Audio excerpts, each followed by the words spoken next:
চতুর্থ শ্রেণীর বাংলা বইয়ের পাঠ 11 এর 61 পৃষ্ঠার 5 নং প্রশ্নের সমাধান করব। কারণ অনুযায়ী বাক্যের দ্বিতীয় অংশ লিখি। প্রথম অংশ থেকে আমরা কারণ জানবো এবং সেই কারণ অনুযায়ী দ্বিতীয় বাক্য লিখব। একটি তোমার জন্য করে দেয়া আছে, চলো দেখি। তারা থাকার জায়গা পেল না, তাই গাছের ডালে উঠে রাত কাটালো। দ্বিতীয় বাক্য দেখি। গর্তের চারদিকে দেখলো বাঘের পায়ের ছাপ, সেজন্য তারা ভয় পেল। তারা ভয় পেল।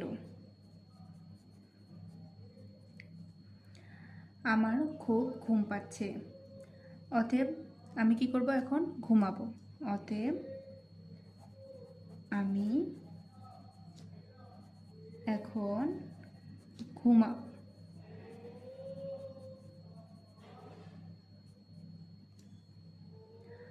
আমার গানের কথা মুখস্থ নেই। আমার গানের কথা মুখস্থ নেই, সুতরাং আমি গান গাইব না। আমি গান গাইব না।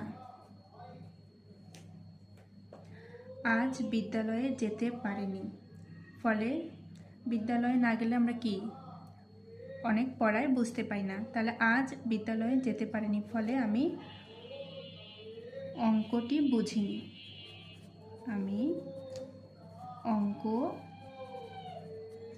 বুঝিনি।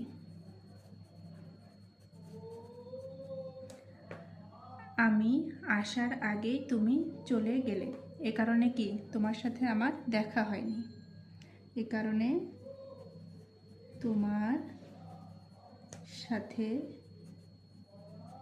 দেখা হয়নি। আশা করছি তোমরা বুঝতে পেরেছো।